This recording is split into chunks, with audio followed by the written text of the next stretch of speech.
meus queridos, bom dia a todos. Hoje é a nossa primeira aula de História. Então hoje começa a entender a relação do o que é História, né? Quando eu pergunto para os meus alunos o que é História, muitos deles dizem assim, é o passado, professora, coisa do passado, coisa que nem meu avô, nem minha mãe era vivo, mas a gente estudava. Então, objetos antigos, então remetem a história a um curto tempo com o passado. Então o passado é muito importante sempre a história. A história vai estudar o homem no tempo. Então, independente que ele está no passado preso, mas ele não está só naquela caixinha passado, mas ele vai trazer sua transformação diante dos acontecimentos históricos para hoje o presente, aí ele é contado, é explicado em relação aos fatos que para eu explicar o que aconteceu hoje, que remete ao passado. Por exemplo, o que é desigualdade social? Então, para eu explicar o que é desigualdade social, eu vou remeter algo do passado, acontecimentos que aconteceram e marcaram civilizações, povos, para explicar esse conceito. Então, a história é muito importante, ela não vai só estudar o passado e não vai ficar presa no sentido de passado, só coisa antiga. História, todos nós fizemos história. Por exemplo, agora estou fazendo história, estou utilizando a tecnologia ao meu favor. Sabemos que estamos passando por um momento difícil agora na quarentena, onde todos estão em casa. Mas aí, por estarmos em casa, a gente está tendo uma aula de história através de uma rede social, ou seja, utilizar a tecnologia ao meu favor. Então, essa relação de história, estamos fazendo história. Estamos fazendo coisas ou utilizando objetos que foram feitos, elaborados no passado, mas que não sabíamos que fazia essa utilidade hoje, ou a relação dela que pode ser utilizada no futuro. Bom, o que é história? Bom, a história ela vai começar a relação da permanência e a mudança no tempo. Permanência por quê? Porque fatos que aconteceram no passado remetem às histórias atuais e que são contadas. E por que a mudança, professora? Veja só. Lá na época do descobrimento do Brasil, a gente tem datas, a gente tem acontecimentos históricos que marcaram e hoje a gente vivencia várias datas como feriados, né? A relação Dia da Mulher, Dia das Mães, relação Dia dos Pais, Dia da Consciência Negra. Então, todos esses movimentos estavam no passado, aconteceram no passado, marcaram épocas, vivenciaram muitos movimentos e que hoje remetem aos dias atuais. Então, que a gente possa vivenciar e contar. Então, o passado ele é importante para mim, para que eu possa entender e compreender fatos que aconteceram, para que hoje eu esteja nessa situação, para que hoje eu saiba o porquê desse feriado, ou o porquê dessa definição de determinado momento, nome. Então, a gente chama muita relação da cultura material. Como, por exemplo, o que é história? Muita história, vamos pensar. Em casa. Vocês estão em casa agora, de quarentena, assistindo filmes, jogos, desenhos animados, livros. Então, será que esses filmes não remetem a coisas da história? Muitas pessoas, quando vão escrever os roteiros dos filmes, eles começam a analisar e trabalham com historiadores para que tenham as informações que marcam a história e que possam remeter isso em filmes. Então, o filme da Primeira Guerra Mundial, por exemplo. Um filme que é para representar a Primeira Guerra Mundial, toda a equipe ali, ela precisou estudar a vestimenta, como é que as pessoas se comportavam na época, o que era feito, como as pessoas falavam, se comunicavam, quais os aparelhos que utilizavam, se tinha um telefone, se não tinha TV, como era a tecnologia da época.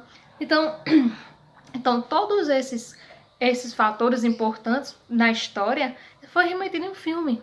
Jogos, diversos jogos na internet, e eles marcam os jogos que são referentes a guerreiros, a personagens. Então, o que prende o jovem. Então, muitas coisas que vocês não prestam atenção, mas que remetem à história. Tá a história. Então, a história, basicamente, ela está em todo o contexto social da humanidade. Na relação de ruas, espaços públicos, com diversos nomes. E por que os nomes daqueles lugares? Quem é que foram aquelas pessoas, importantes ou não? E aí a gente vai ter um carinha bem simpático, que vai ser Heródoto, que ele vai ser o pai da história, e ele vai começar a fazer os primeiros relatos escritos da história. Escritos? Como assim, professor? Bom, a gente vai dividir esse tempo histórico na relação da pré-história, uma história que é antes da escrita, e a história, que é vivenciada com após a escrita. Então Heródoto, ele começou a vivenciar essa relação da pré-história, ou seja, ele começou a escrever os depoimentos das pessoas. Então, antes a história ela não era contada, não era escrita, mas contada. Então, vamos contar a história, sei lá, daquele quadro ali, por exemplo. Então, aquele quadro ali eu podia inventar qualquer história dele. Uma história mitológica, então mitos, heróis, vilões. E aí, para descrever essa figura que representaria algo para mim. Então, Heródoto começou a escrever as histórias das civilizações que ele começou a conhecer, os povos, e cada um deles tinha um mito, tinha uma relação cultural, uma relação linguística. Então, cada um deles foi remetendo, ele foi escrevendo ao que acontecia em cada civilização. Então, ele começou a ter a relação, no primeiro contato, a relação da pré-histórica. Então, o homem no tempo, ele vai marcar essa relação histórica. Então, muitos historiadores definem a história como o início da escrita. Ou seja, então, o que existia antes na história? Sim, é a história. Mas o que acontece? Ela não tinha um registro fixo, como a gente tem em nossos livros, como a gente vê em revista, na internet. Então, vários fatores, elas vão influenciar nessa formação, nessa construção da história.